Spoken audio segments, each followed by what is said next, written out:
In this video, I would like to show you another way of getting the current in a circuit, and that is just by finding the equivalent resistance.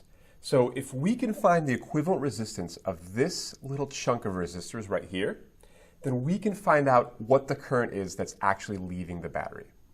All right? Easy enough? I'll show you how. After what we just went through, you're going to be like, oh, wow, I'm all for this method. Okay, so here's the deal. We want to see if we can turn all of these resistors into one resistor. All right? How do you do that? Well, you just find the equivalent resistance like we've learned how to do, right? Remember, when you're trying to find the equivalent resistance, you want to add the resistors in series first. And so we see that these two resistors on the top loop here, this little top portion, those are in series, and these resistors here are in series, right?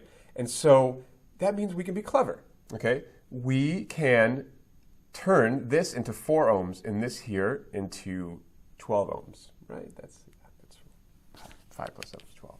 Okay, so in other words, we can essentially turn this circuit into something that looks like this. 4 ohms. And this would be 12 ohms. Okay? I want to point out something right here. Even though there's not this little, this little kind of break off in junction and that like splits off in these two little paths, even though this geometrically this looks a little bit different than this, they're both actually the same exact identical thing. Okay? Basically, this is, it's not a far cry to just draw that, right? So that so that they just connect immediately, right? And if you do that, you might as well just just pull this out and pull that out. It doesn't change the circuit anymore to just have it look like this. This makes it a little bit more simple. It just looks like a classic old parallel circuit. If you wanted to, you could even draw it like this, like as if you really had, wires, right? You'd have somewhere like this, right? And another one like this. This, and this are totally identical.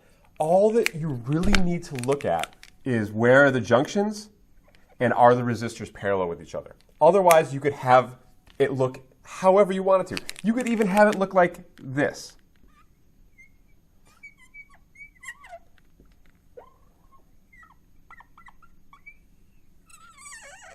Right? I'm getting a little bit ridiculous, but I just want to drive this point home.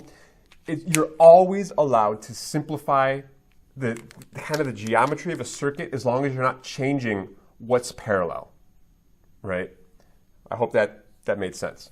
So if you ever see a problem in homework or on the MCAT or on any test you ever take where the circuit seems unnecessarily complicated, it probably is, and you just need to simplify it a little bit.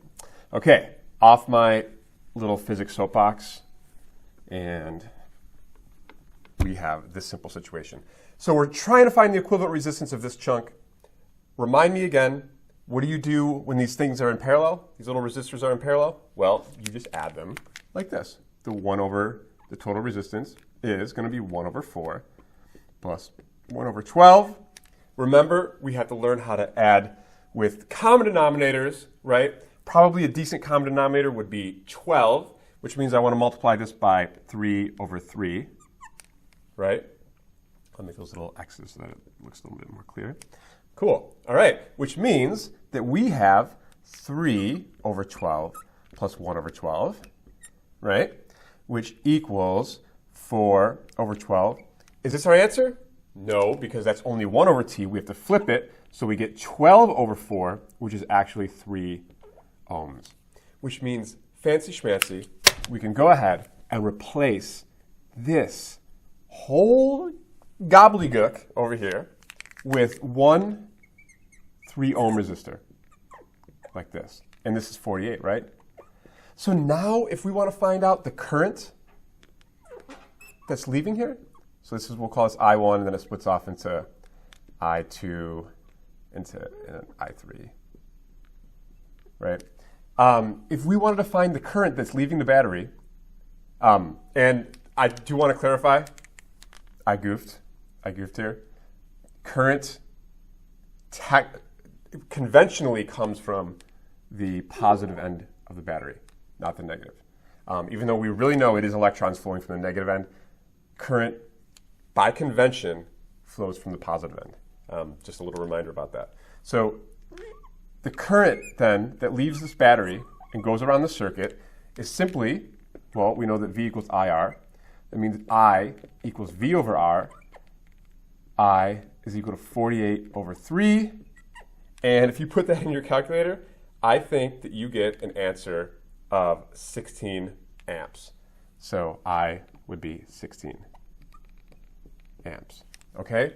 So we were able to find out how much current leaves the battery simply by finding the equivalent resistance and doing an Ohm's law with that equivalent resistor. Okay? All right, I hope that's helpful. On the next slide, you will see an example. Not all that different from this. You have to do the same method, find the equivalent resistance, and see what current comes out of the battery. And I leave you to endeavor through that. Good luck.